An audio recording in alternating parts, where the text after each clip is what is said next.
SLT Mobitel Fiber, the fiber of the nation. SLT Mobitel Fiber, the fiber of the nation. Surf Excel Hygienic Clean corona වෛරසය 99.9ක් විනාශ කරනවා. හොඳ වැඩවලට ඊට කොරෝනා වලට තිත.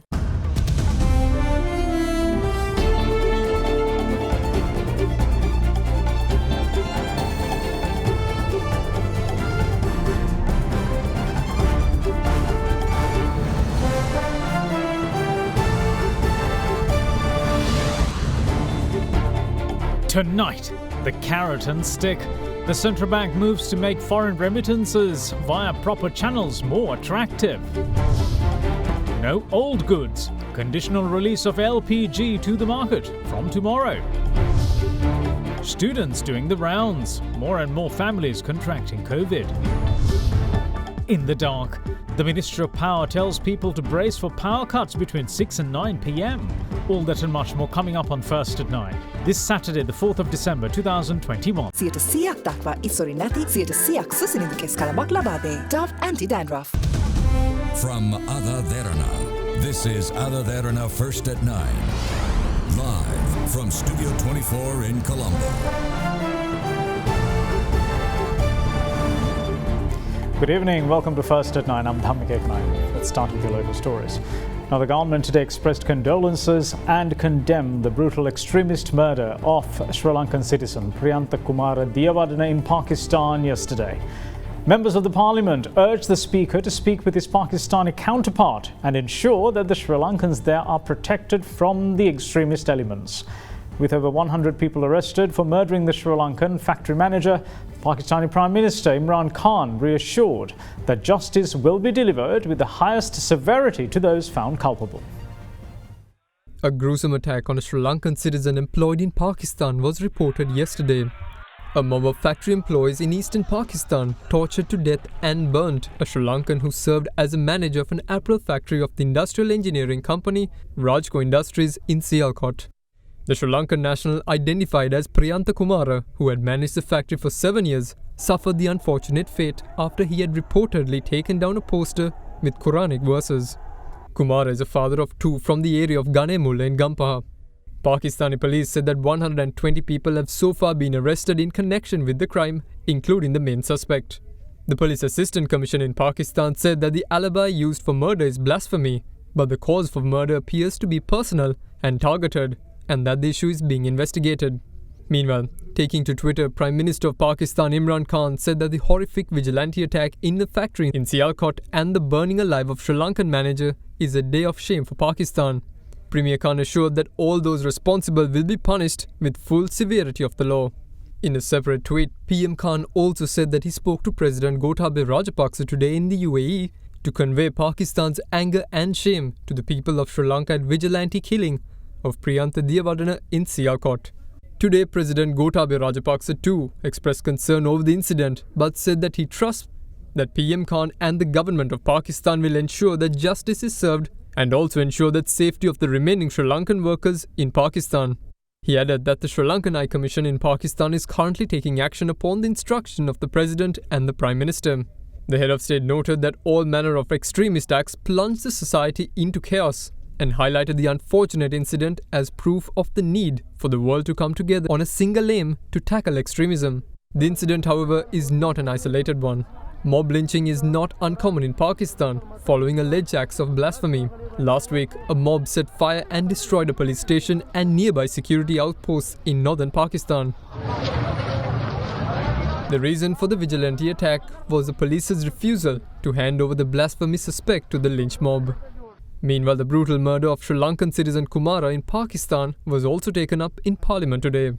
දේශසීමා රහිත අන්තවාදීන්ගේ ප්‍රාහාරයට ලක්ව මියගිය පාකිස්තානයේ කර්මාන්තශාලාවක කළමනාකරු වූ ශ්‍රී ලංකා විශ්වවිද්‍යාල උපාධිධර ප්‍රියන්ත කුමාර දේවඩන මැතිතුමාගේ මරණය පිළිබඳ රජය තම සංවේගය පළ කරන්නේ ලොවක් මවිත කරන ක්‍රියාවේ තවදුරටත් හෙලා දක්වමින් මේක සම්පූර්ණ අන්තවාදී ආගමික පදනමක් තුල කරපු දෙයක්. ආගමකට සම්බන්ධ පෝස්ටරයක් ඉවත් කරා කියන චෝදනාවට තමයි ඔහු අමානුෂික විදිහට ඝාතනය කරේ. පාකිස්තානයේ පාකිස්තානයේ තියෙන අපේ කොමසාරිස් කාර්යාලයේ ඒ සම්බන්ධව මැදිහත් වීම මදි. දැන් අපේ විශාල තව ශ්‍රී ලාංකික පිරිසක් පාකිස්තානයේ සේවය කරමින් ඉන්නවා ගරු කතානායකතුමනි. මේ වෙනකොට ඇති වෙලා තියෙන ප්‍රශ්නේ තමයි පාකිස්තානයේ අග්‍රාමාත්‍යතුමා ශෝකය ප්‍රකාශ කළා, කනගාටුව ප්‍රකාශ කළා. නමුත් ඒ අන්තවාදී කොටස් වල විශාල පීඩනයකට අපේ ශ්‍රී ලාංකික පිරිසක් ලක් වෙලා ඉන්නවා. ඒ නිසා මම ඊටාම ගෞරවයෙන් ඉල්ලා සිටිනවා රජයේ අවධානය යොමු කරලා විශේෂයෙන්ම කම්කරු අමාත්‍යාංශයත්, ඒ වගේම විදේශ කටයුතු අමාත්‍යාංශයත්, ඒ වගේම විදේශ රැකියා ප්‍රවර්ධන කාර්යාංශය, ඒ අදාළ අමාත්‍යාංශ ඇතුළු සියලු දෙනා මැදිහත් වෙලා ශ්‍රී ලාංකිකයන් හැටියට පාකිස්තානයේ මේ වෙනකොට සේවය කරමින් ඉන්න අය ඒ අන්තවාදීන්ගෙන් සිදුවෙන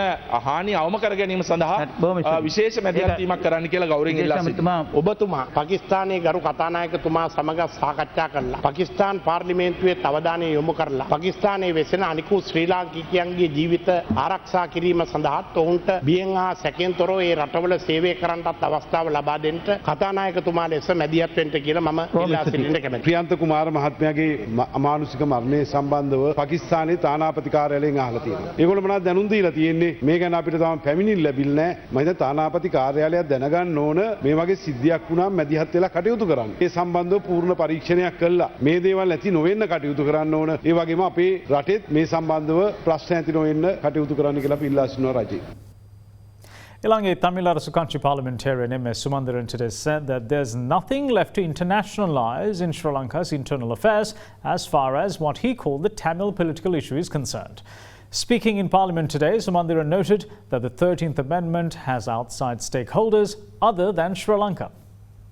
The expenditure heads of the Ministries of Highway, Transport as well as Labour were debated during today's parliamentary sitting. The main accusation levelled against the government is that they have allocated enormous amounts of money just for the purpose of road construction. The disparity that our population faces was well exposed when on the day the Kalini Bridge new entrance was opened. The Kinya ferry tragedy also took place when we have 2 or 3 bridges entering Colombo from the north, and we celebrated the 3rd bridge. There were children dying by capsizing of a ferry without a bridge to cross that lagoon.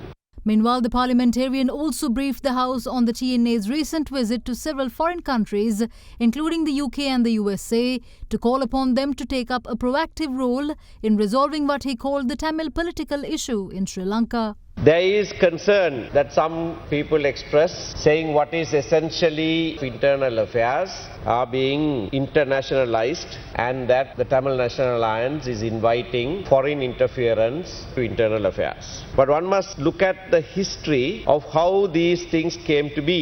Sri Lanka continuously made promises then to India and thereafter to the whole international community about how a new form of governance arrangement would be made. 13th Amendment to the Constitution was passed consequent to the signing of Indo-Lanka Accord. So this issue was not confined within the country. With the consent of the government of that day, India was invited and an international bilateral treaty was signed.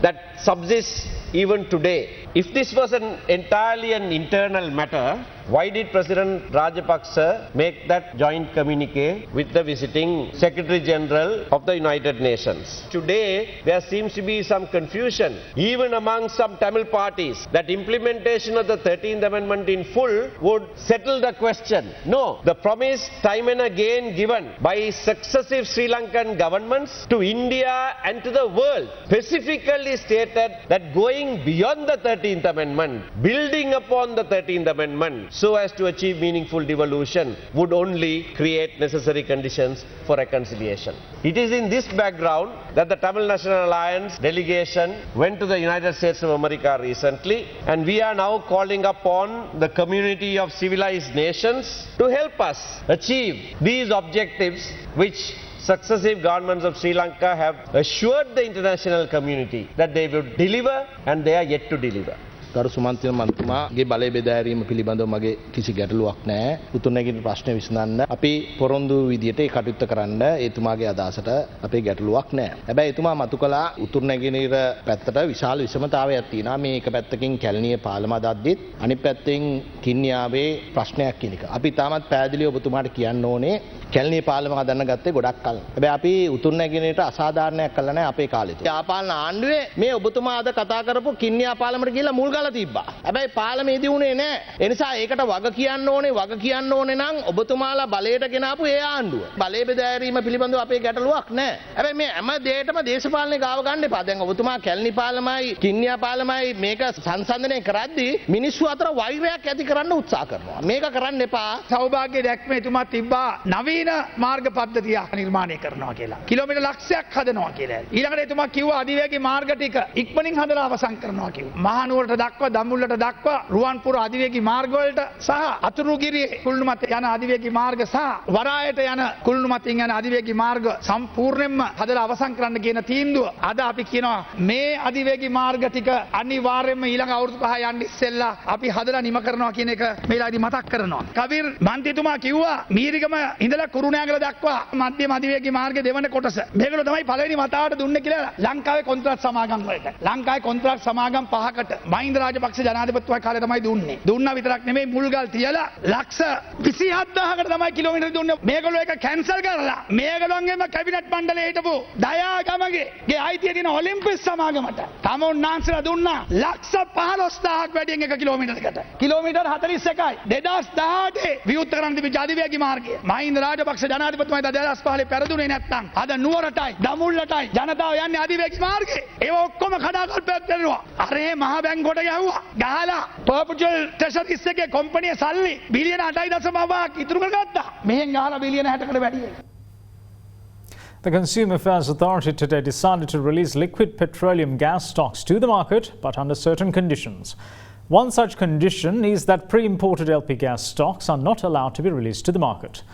With more questions surrounding the growing number of LPG-related incidents in the country, the opposition took aim at the government over the lack of action in that regard, despite gas companies admitting to faults of their own. In the face of increasing LPG-related incidents in the country, including explosion of equipment and following revelations that the proper level of ethyl mercaptan, which gives LPG the odour which enables the detection of a gas leak, was not present in the cylinders, the State Ministry of Consumer Protection halted the local gas companies from distributing LP gas. However, despite the suspension, gas cylinders were seen being distributed in some areas in the island.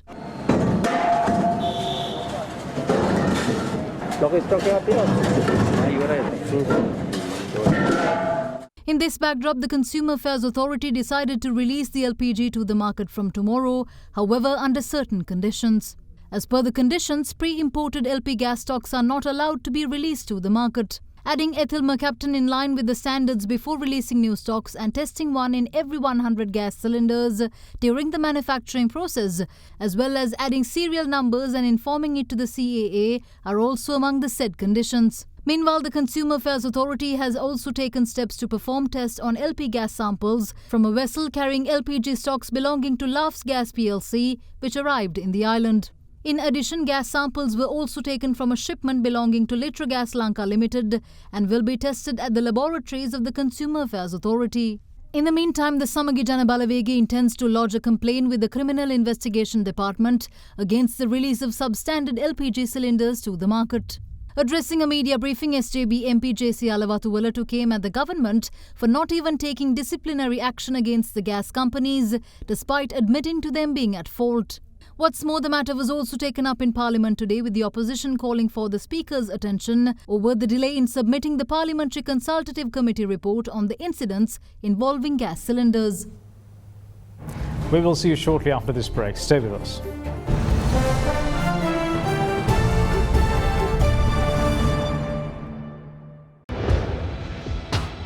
Big 3.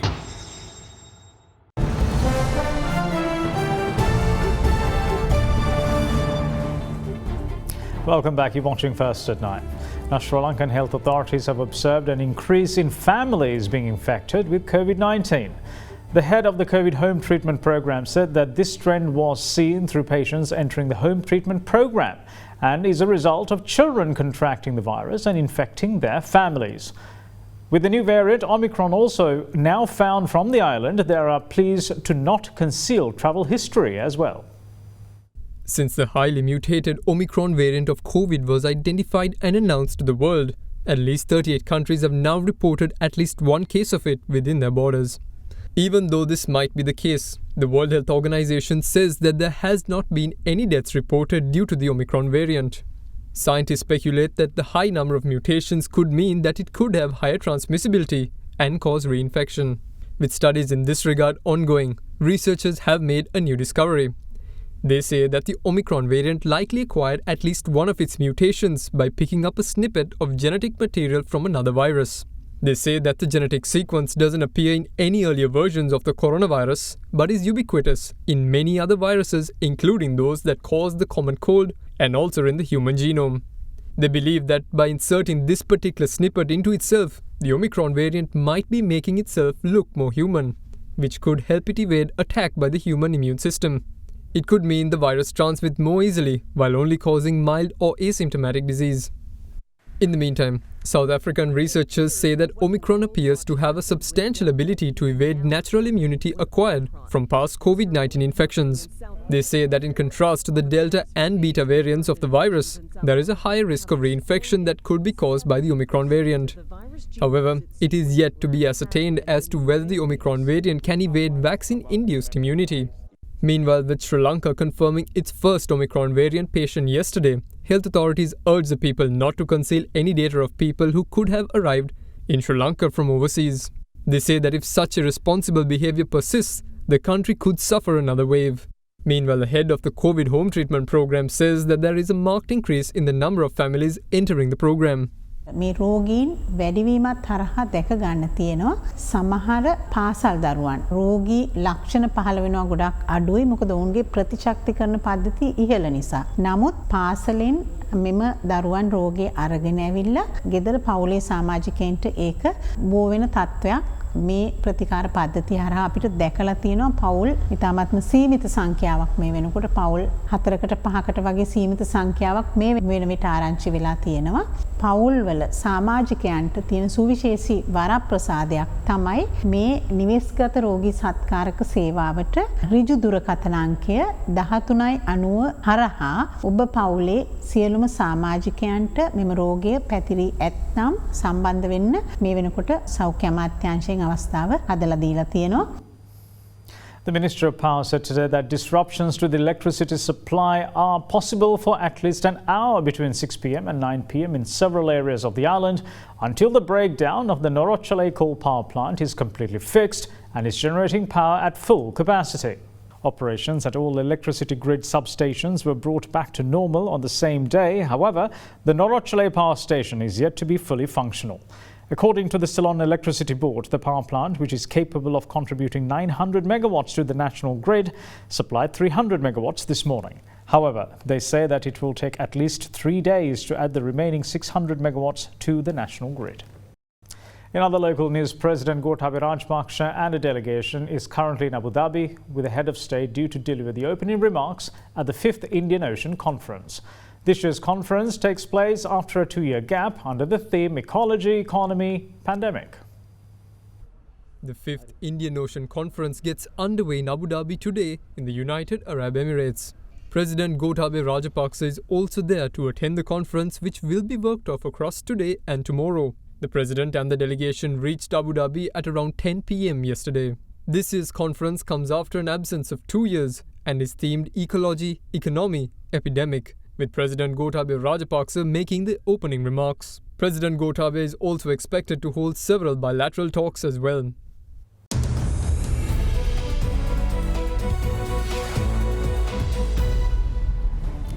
Welcome back. This is First at 9.